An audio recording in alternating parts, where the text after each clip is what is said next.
sa makatapos ako ng pag-aaral, itong kahirapang to, mawawala na sa buhay ko. Kasi gusto ko talaga, pinangarap ko talagang guminhawa sa buhay kasama ng mga parents ko mula sa family ko lang.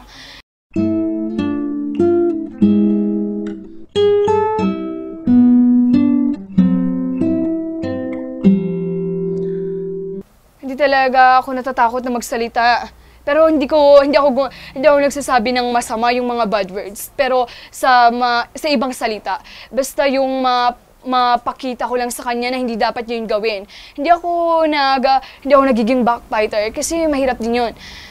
Mahirap din yun, mas lalo yung kasama mo, sinasabihan ka niya ng kung ano-ano. Hindi ko kayang iharap yun. Magaramid na ti way para may baga kanya na dayjay. Nga nga mapupuutan nga sumi gayan ti papatama akon.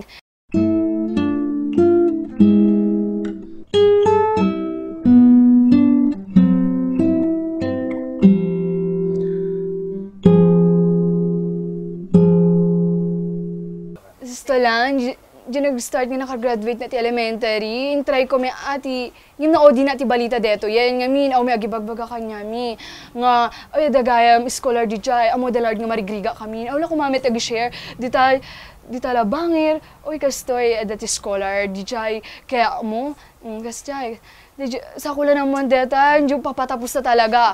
Nga naodi na may gaya may, napanapa di bombo radyo, di DWSRS, napana di jay, intry ko lang nagbabaka sakali, kasi sayang din naman.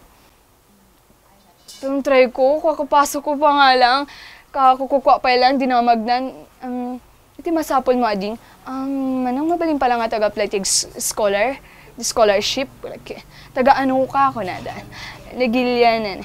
Ako may expectahan nga kasi nga talaga, pero accept it. Kasi malay mo hindi talaga para sa akin.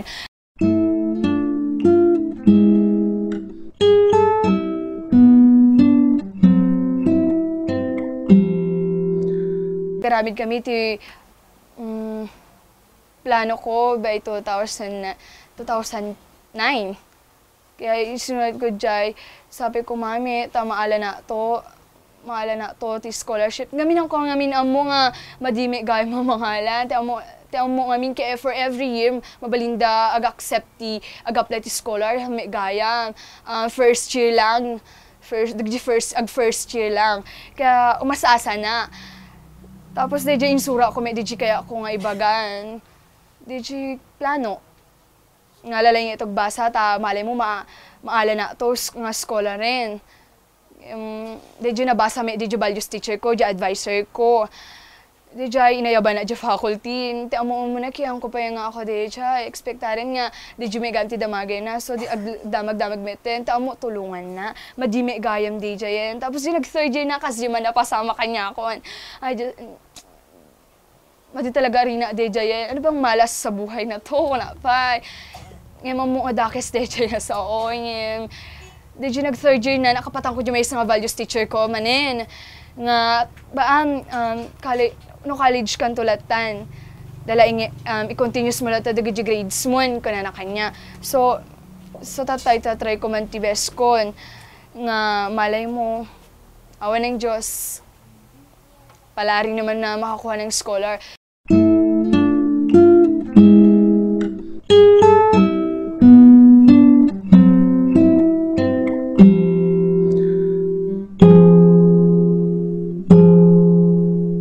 Sa totoo lang tinanong mga classmate ko, anong kursong kukunin mo? Ti kurso nga LM, ko na kanya. Hanang makasaota, hanang minsan na iti agbal nga positive. Sa totoo lang, ti agibagbaga nga nakanagnega ka, keshi. Dapat agibaga kalatan, ti kaya mo. Ti kaya ako may, sige nga ro, tourism ko na mabalbalin lang, na dati pagbasa. Nadala ti pangbasa ti parents ko kanya. O halimbawa palaring makuha ng scholar dyan sa UNP, sinasabi nila. Kasi ginusto kong tourism, kasi gusto ko kasi maging tour guide, pumunta sa ibang bansa. Yung mapag-aralan at malaman ko rin yung mga history ng mga lugar doon, bawat lugar, mga tradisyon, kultura, pag-ugali ng tao. Kasi yun din naman ang katangian ng tour guide na dapat niyang taglayin.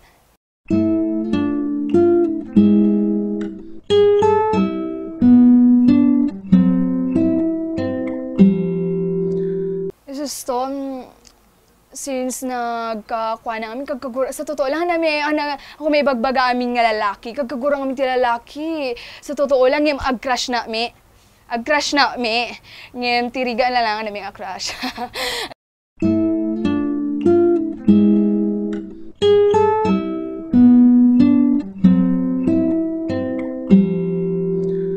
Kadyo pa da nga agbasbasang marigriga mi nga sa sitwasyon ko kasi yung baga mi tatay. May advice ko la kanya yo hangkay dapat mawalan ti pag-asa ngim papadatay lang ka talaga ngim kung wala ka talagang tiyaga walang nilagad. Naniniwala din ako doon. Pero advice ko lang, nung marigrigatan kayo, hangkay ko mami agbain. Ngayon dadu mga nga padang marigriga, agbain da nga ibagada nga napanglawda. Ngayon siya nagbain, kaya dapat kasi di kay kumami, hanyong iba hindi gusto yung estado ti pinagbiag. Dapat i-share yung meta, hanya bagbaga nga, haan, baka tukso-tuksahin nila ako, baka madinto kita kanya ako, haan. Ngamin ti susto na may atikita ti tao kanya, ngayon siya ti patsenyo, siya may experience ko di inaldaw. Mas ano ado ti problema, and to share it with others, especially mga friends ko. Kaya advice ko lang, huwag niyong isipan gumawa ng masama. Basta yung mga kumakapit sa patalim, maraming teenager na kagaya ko na kumakapit sa patalim, makakuha lang, wag niyong gagawin yun. Kaya advice ko lang, maging masikap na lahat, maging matyaga sa pag-aaral dahil sa huli, alam kong may tagumpay din at kaginhawaan tayong makakamtan sa buhay lang.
Siya ni Keshi Muila pula po may isang estudyante, day titibiyag